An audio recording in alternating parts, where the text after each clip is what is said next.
tokoki ko continuer perpétuellement te ya kotombokelaka bakonza mboka ya kotombokelaka bagestionnaire ya ville soto osala devoir na biso te. So bolingi ville ezala propre ezokute mbongo ebele, botongi bandaku ya malonga, boza na bamapangu pako tosenga ya impôt sur revenu locatif ezali mutu atongi ndaku na ye, ndaku ezo générer mbongo, aza pauvreté. Esika oyo makoki eza mingi te, c'est dans des quartiers oyo eza très modeste, eza nango kaka $10 na lupango, okuta mpe na lupango yango eza tansu na 12 portes, mais $10 oyo bakosenga wana ezofutama te. Bao bafuti te bayebaki contrôle ekozala bongo sévère, parce que tokotika ville oyo ekufa te. Ville oyo po ekufa te, ville oyo po telema, esengeli na biso nyonso tokontribue, tokoforce bino kokontribue. Yo oza na ndako bafuta wa loyer 1000, 2000, 3000. Il y a des loyers dans cette ville qui va jusqu'à 10 000, 20 000 $ le mois. Parce que pour le la part wana ya l'État, part wana ville pesa ozoka omte ma passe. Mabela oya yo. Mabela oya yo. Donc yo yé otongi, oui, tu comprendre yo. Ozo mbongo. Mais tu penses que faut mbongo nyonso? OK, nango ça mbongo c'est yo ka s'enrichir pendant que la ville eza ko se détruire. Non. Mbongo yo tozolinga kolokota. Il faudra écouter la caisse à l'État pour ça la misala oyoko. Ça la population a sungama.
C'est tanga yo moko. Ochaza aventurier. Sauf voir dans le kota.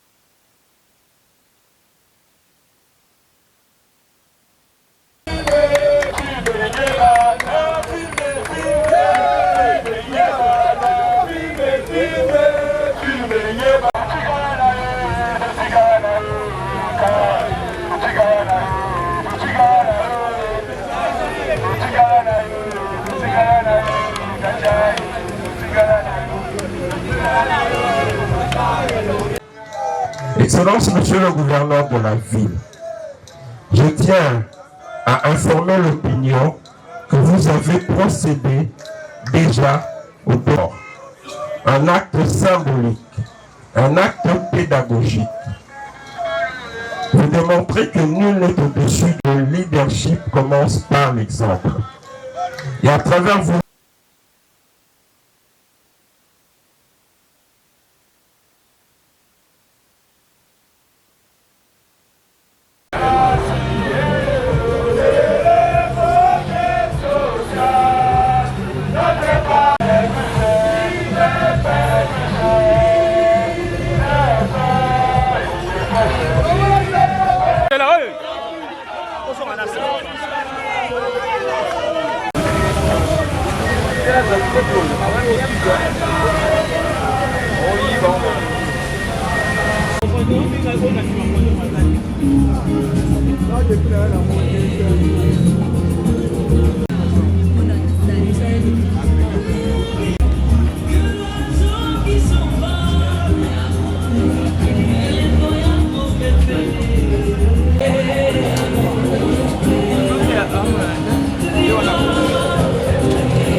de Paris.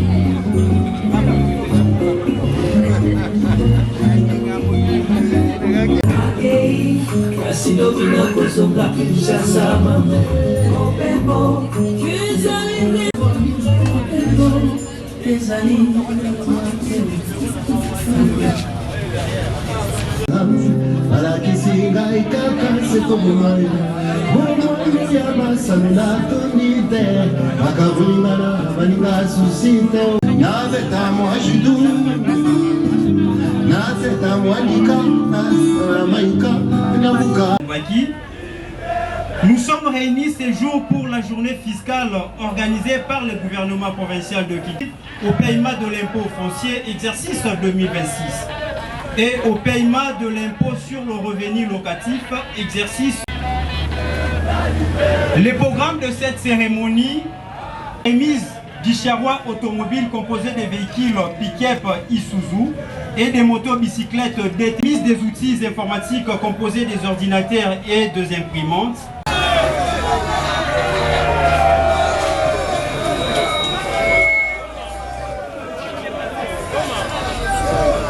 Les moyens de sa politique. En dotant les services de moyens logistiques ADK, la haute direction à la chaîne des recettes, la réussite de la grande échéance dépend de notre engagement à relever le défi, à rester dévoué au travail, en effet légal et réglementaire à la matière d'intensifier la campagne de sensibilisation. Distingués invités, la journée d'aujourd'hui sera marquée d'une pierre blanche dans les annales de la ville de Kinshasa, au noble motif qu'elle consacre la dotation des matériels logistiques adéquats pour permettre à la Direction générale des recettes de Kinshasa, DGK en cycle, de renforcer sa capacité de mobilisation accrue de recettes. C'est ici l'occasion pour moi de témoigner au nom de l'ensemble du personnel de la DGK et au mien propre notre profonde gratitude envers son Excellence, Monsieur le gouverneur de la ville-province de Kinshasa, pour le soutien sans faille à toutes les initiatives prises par la haute direction. La même reconnaissance revient à son Excellence Monsieur le ministre provincial des Finances, Économie et Numérique pour ses directives, son appui et son encouragement dans des lourdes missions de management de notre administration financière. Le remerciement revient de bon droit à vous, cadres et agents de la DGK, qui avaient répondu solennellement à cette invitation en vue de la remise de ce matériel roulant et non roulant à cette direction et au paiement de l'impôt foncier exercice 2026 et de l'impôt sur les revenus locatifs exercice 2026 revenus 2025 sur toute l'étendue de la ville de Kinshasa par son Excellence, Monsieur le gouverneur de la ville, ce qui permettra au gouvernement provincial de financer son ambitieux programme d'action dénommé Kinshasa Ezo Bonga. Pour ce faire, les dispositions ci-après ont été arrêtées. Les assujettis, personnes morales et grandes personnes physiques, gérées par la direction des impôts provinciaux et locaux, ainsi que les autres personnes physiques gérées par les directions de Gomé, Barumbu, Kinshasa, Kasavubu, Limete et Ngaye-Malor, sont soumis à souscrire à leur déclaration uniquement par voie électronique. Les personnes physiques et des autres directions de recettes, des directions de suivi des centres de recettes peuvent effectuer des déclarations sur support papier ou par voie électronique. À l'approche de la date butoir des grandes échéances 2026, il est plus qu'important d'assurer la mobilité de nos différents services pour assurer la coordination de l'encadrement de dites échéances et de suivre sur place l'évolution des opérations relatives à une mobilisation accrue des recettes aux autorités politico-administratives. Les contribuables à retirer leurs déclarations sur support papier dans des directions et centres où ils sont pris en charge, mis à part la DIM, la DGR, la direction de Gombe, la direction de Kassavou. Informer les contribuables que le paiement de dits impôts se fait uniquement dans les comptes servés en toutes circonstances, et cela dans l'exercice de vos fonctions afin d'éviter la fraude, le contrôle fiscal et des poursuites qui peuvent aboutir à la saisie des avoirs du contribuable. Mesdames et messieurs les cadres et agents de l'administration urbaine, distingués invités, mesdames et messieurs, en vos rangs et qualités respectifs. Je rends grâce à Dieu pour la vie et pour l'opportunité qu'il nous accorde de nous réunir aujourd'hui autour d'un enjeu capital pour l'avenir de notre ville. Je tiens aussi à exprimer ma profonde reconnaissance à son Excellence, Monsieur le gouverneur de la ville, pour avoir accepté de présider personnellement cette journée fiscale organisée à l'occasion de la grande échéance de l'impôt foncier et de l'impôt sur le revenu locatif fixée au 28 février 2026.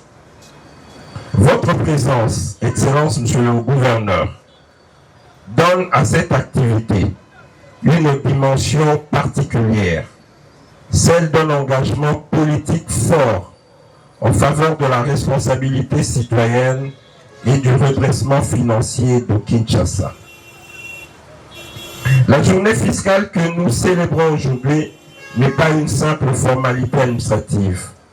Il est un signal, un appel, un engagement collectif.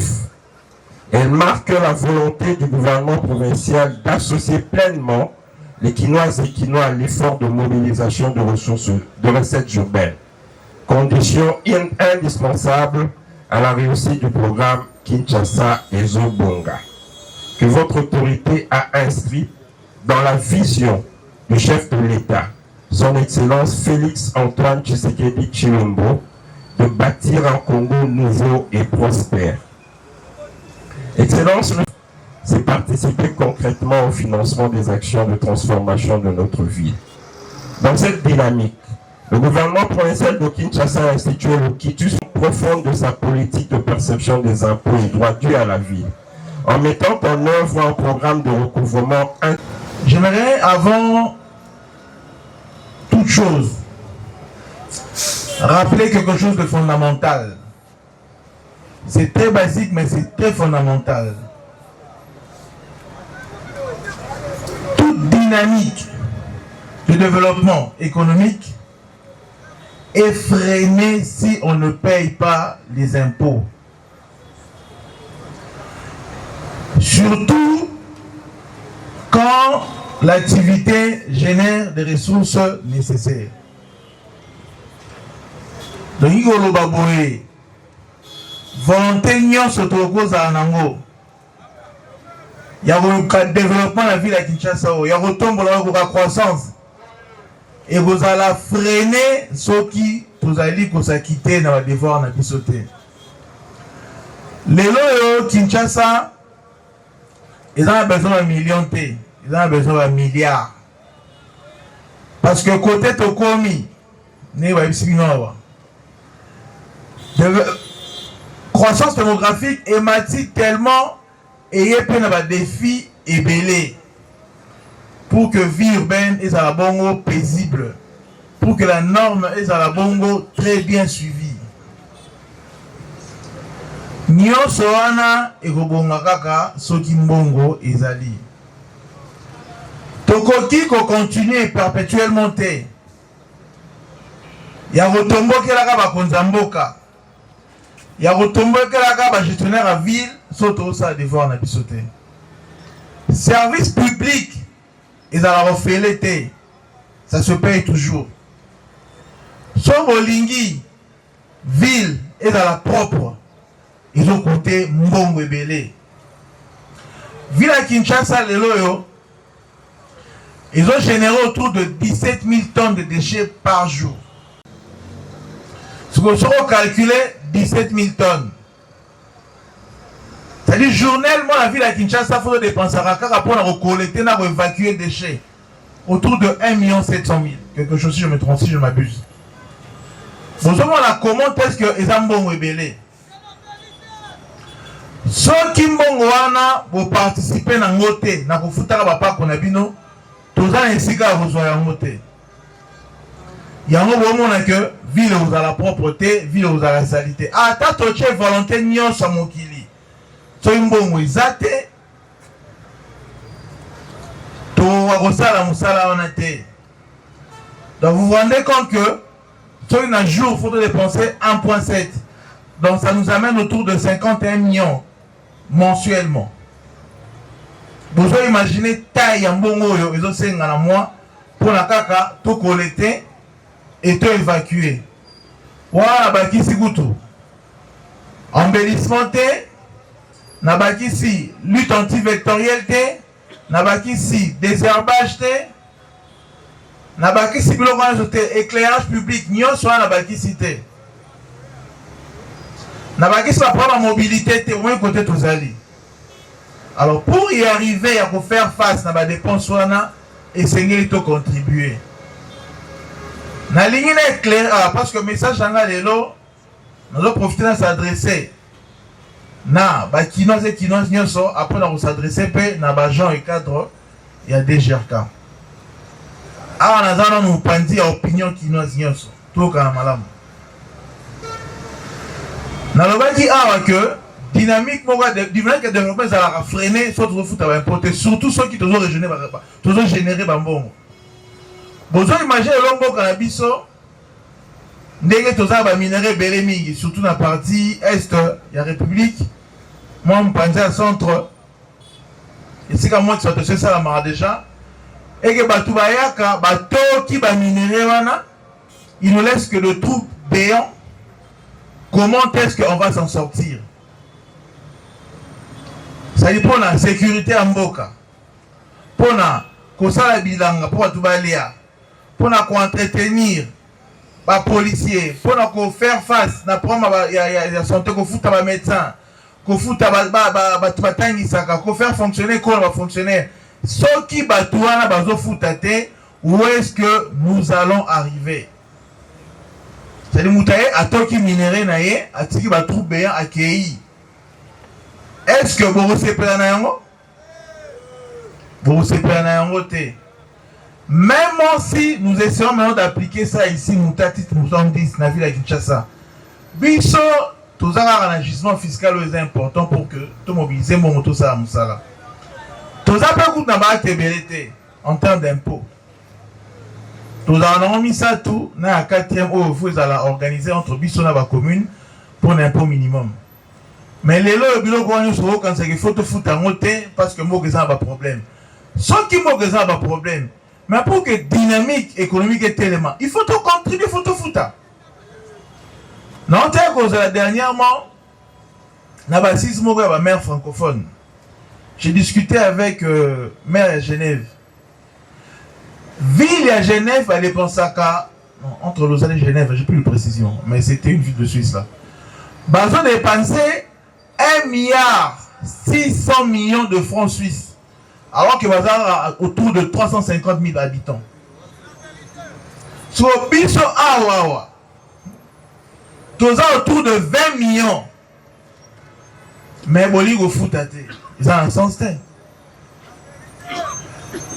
Botongi bandaku ya malonga boza na ba mapango eza simple paku oyo eza paku ezo frapper bateau bazali en activité bateau bazo générer mbongo parce que la mort de fois les gens commentent tout la misala te to futa paku ndeni oh mais yo za concerné te na paku oyo paku to senga ya impôt sur revenu locatif ezali mutu atongi ndaku na ye ndaku ezo générer mbongo aza pauvreté et c'est que participer dans le service public tant aux andako na yo c'est supposé que muto aza ndako aza lupango aza pauvreté muto aza lupango eza muto oyo aza quand même na makoki parce que ndenge peu importe fonction eza classifié eza en fonction de rang et si quand oyo makoki eza mingi te ça dans des quartiers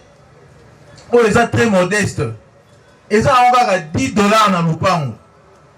Au bout d'après le lupango, ils ont 12 portes. Mais $10 au Sengawana, ils ont foutu à mater. Ils ont normalité. Toroba Samabo au 5-6 T.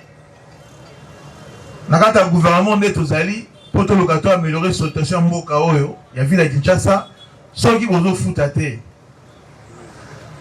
Les loyaux, trop comme un souka déjà, il y a grande échéance. Bah on va foutiter. Bah il qui contrôle vous avez bon sévère parce que ton tigre ville au écoufate.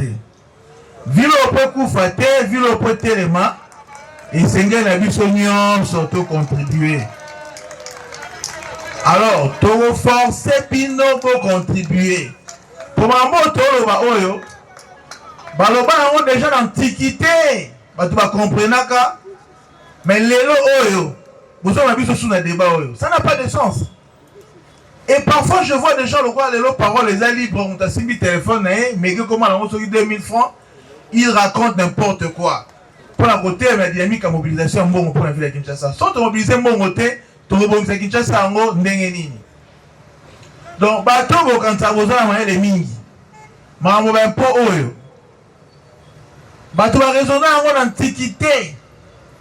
Si ça débat, on va comprendre qu'il faut que va contribuer. Vite forte nyonso, sont total la histoire. Ils ont constitué, tout empereur, ils prélever pas ou impôt, ils ont permettre d'entretenir les militaires pour sécuriser la forteresse, la ville, protéger les paysans, créer une dynamique de vie agréable dans le empire, dans le royaume. Déjà dans l'Antiquité, vous comprenez que Mboka est un bolard à boyer. Yo le a un débat. N'est pas dans reclassé au tête. Donc, on va faire l'exemple pour moi. L'histoire n'a pas anesthésie, nous avons fait pour l'appendicite. Sur l'appendicectomie. Tu comprends que le médecin a un problème. Soit mon lit moins côté. Donc, soit on comprend mon amour, soit. Ah, on va vous avoir chaud, mais bon, c'est un bien on va. Dans un bon loyo. Tu recherches l'éclairage public partout et que ça les problèmes d'insécurité peuvent à reculer. Mais bon, on te rejoint wapi. Tu rejoins la contribution à mutu na mutu. Mutu na mutu aneza mutu nyo solam date. Yo zanandaku. Bon foutre un loyer 1000, 2000, 3000. Il y a des loyers dans cette ville qui va jusqu'à 10 000, 20 000 $ le mois. Parce que pour le mois, la part où on est à l'État, part où on est à ville, on aux autres, on ma place. Ma belle, on est là. Ma belle, on est là. Donc, yo, y est, au Tongi, oui, tu comprends, yo. Aux autres, en bongo. Mais tu penses que faut en bongo, on y a ça? Ok, non, ça, mon boss, yo, va s'enrichir pendant que la ville, les arbres se détruisent. Non! Comportement on les a le roi Moutou aye atimoli ba minéraux na biso atelemi akei atiki ba tout béant ba mabula miné oza katonga wana nenga to trouver que ça inadmissible wana salama il va falloir aussi vous comprendre que c'est inadmissible avec le boom immobilier que nous connaissons à Kinshasa. Congolais tout comme étrangers. On a investi dans l'immobilier, il n'y a pas honoré l'Irel. Comment vous avez bon? Immeuble n'y a pas de pilule dans la ville de Kinshasa. Sans qui mutuna mutu, le fait que vous avez généré mon bozo gagné, bozo qui c'est ville oyaye. Tout ça va service public, au ça que ville n'a plus son chose agréable. Tout ça a un problème à il n'y a pas de mobilité, il y a fluidification de là. Il faut un dispositif moderne qui permettra que Batouba Tambola sans pour autant kokangama. Photo chaba, comment on appelle ça? Signalisation. Photo chaba caméra pour permettre de sauf lutter ça bien, sécurité pesala. Mais tout ça, la monde est mis au monde exacté. Bino bozo gagner mongo na mboka oyo. Nous allons vous contraindre à payer. On va déclarer qui m'a payé. On va foutre ma paye. Le redressement sera conséquent. Et aussi, je profite ici pour parler de la barrière où vous allez menacer les locataires dans Bango pour la déclaration correcte. Les locataires vous ont menacé pour avoir réduire mon foutre. Vous avez un lobby. Seulement ma part on a bien notre champ on a vente aux enchères. Les locataires on est comme propriétaire. Parce que bino vous menacé bango ba foutate. Soit on menacer que on matisa mbongo mbongo à l'état ne talioté après ça boyo kanaki mais non boyo kanaki on a ya l'été za na kati. Le roi yo boyi ya futa. Nous quand on va constater que yo zo foutate lobi nango locataire va aux menacés. Tant que champ au temps cher, na droit ce qui a préemption, il y en a comme propriétaire en donc. Pour ce que musikate, tu reçois au l'état za nango bosenga. Tant on va pas on a bino égoté comme ba locataire va comme bailleur, ne vous comprendre qu'il fallait payer à l'état. Et on va pas blaguer là-dessus. Parce que vu l'état pour te commis, il nous faut des milliards. Et ça va millions. Il nous faut des milliards. Et bien, milliards, on a euros à l'écoloté et comme il me l'a ramené, vous avez généré un bon mois. Et ça, impôt, vous avez frappé la pauvreté. Vous êtes des riches parce que vous avez des maisons, vous percevez des loyers. Il faudrait donner la part de la vie. Il faut payer sa part à l'État. Pour l'État, ça, Moussala. Il y a un cas où au moins, il s'allait se plaindre. Mais ça, il y a un on dit dans les poules, se plaindre. Mais les poules, ils ne sont pas. eza na mosala moko te leta kosala so mbongo eza te. Embongo ya leta ekouta kaka na biso basitoyen oyo tozali kogénere baressource na kati ya ville oyo. Donc ici nalingi opinion ezala très bien et comprendre nga malamu. Toza awa te mpona koasphyxie population, mais toza mpona korapele na baoyo bazwi oyo to bazwa bayeba koparticipe na ekotonga mboka mpo mboka etambolaka bongo. Impôt eza instrument mbongo oyo tozolinga kolokota, il faudra ekota na caisse ya l'État mpo esala misala oyo ko sala ke population asungama. Tango oza na responsabilité wana, mwana lingana sola mpona mona na bino bien, na boya kozala kuna. Tango oza na terrain osala musala, arrange-toi. Mutu soki alinga répondre à devoir civique na ya kofuta paku, mbongo ekota na trésor urbain. Soki bo mobiliser mbongo ebele, est-ce que vraiment tu retraité bino mabe? Je changeais de mission. Ceux qui ont dit que mbongo esengeli ebele, est-ce que tu es conscient que ça va jamais mbongo te? Je pense qu'on va le faire. Vous avez intérêt à vous servir ceux qui n'ont source, que vous servir ceux qui n'ont pas mbongo, et continuer le bakangayo, le bas qui est en prison, parce que nous avons épargné à Zate. Déjà, quand la mission de Seigneur Libosoyo, si on comprend, si on réalise que le désordre de Saramagi, je pense qu'on va clôturer, pourquoi on sera déjà. Parce que agent autoroute a un makambo à Salaki ou à Trichaki, ou à Soaki, déclaration malamute, ou à Minoraki, ou à Lagimbo Mpandi, je vous assure, en toute sincérité, que aussi dans l'Abino. Parce qu'on ne peut pas concevoir, mouta manifester volonté d'ailleurs, au pèsement on a l'État, pour l'État, ça la moussala, yozo mbongo wana olia, yozo plus important que batunye sauter. Si Nzambe moi vous a traité durement, alors on a été pour vous épargner bino. Biso to sara bula Nzambe. Donc to sunga bena bino, vous allez réfléchir dans ma cala. Parmi vous peuvent en témoigner. Na complaisanté. Et je veux m'organiser pour sunga bena bientôt ça kopa Nzambe. Donc population c'est très important. Il va falloir toute la bonne gouvernance liboso. Donc le fiscal moko énorme. Ça veut dire que vous avez trop. Vous avez trop. Mais c'est 0,5 sur 3 milliards de mètres carrés. Tu as déjà 1,5 milliard. Budget n'a vu s'auto présenter à qui? L'ensemble c'est autour de 1 milliard que. Hein? C'est une un peu réflexion approximative, mais c'est pour vous montrer que le potentiel fiscal est ali. Rien que la loi et dit budgétaire. Et vous avez appliqué car un impôt foncier.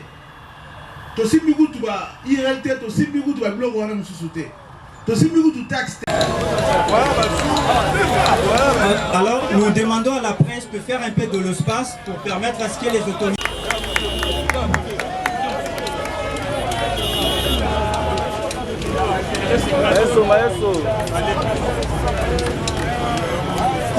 FTV. Ah, c'est bon.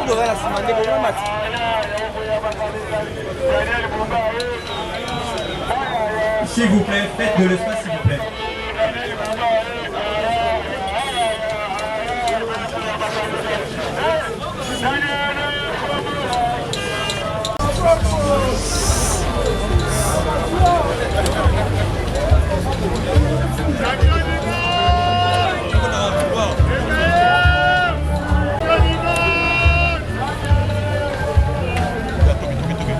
Mon frère, Robi Matez Arabon.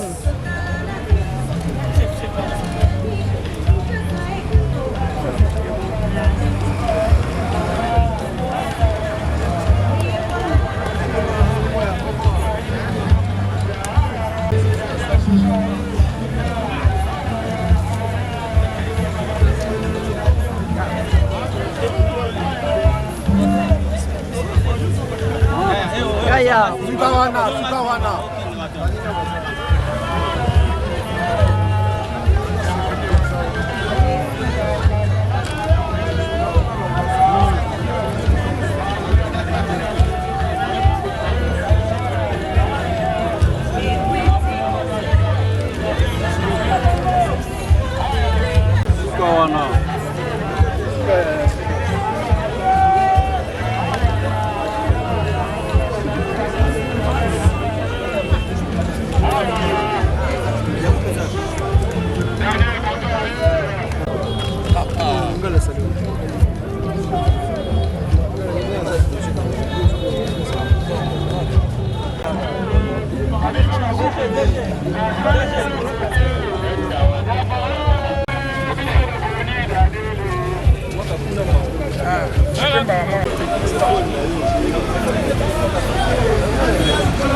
Thank you.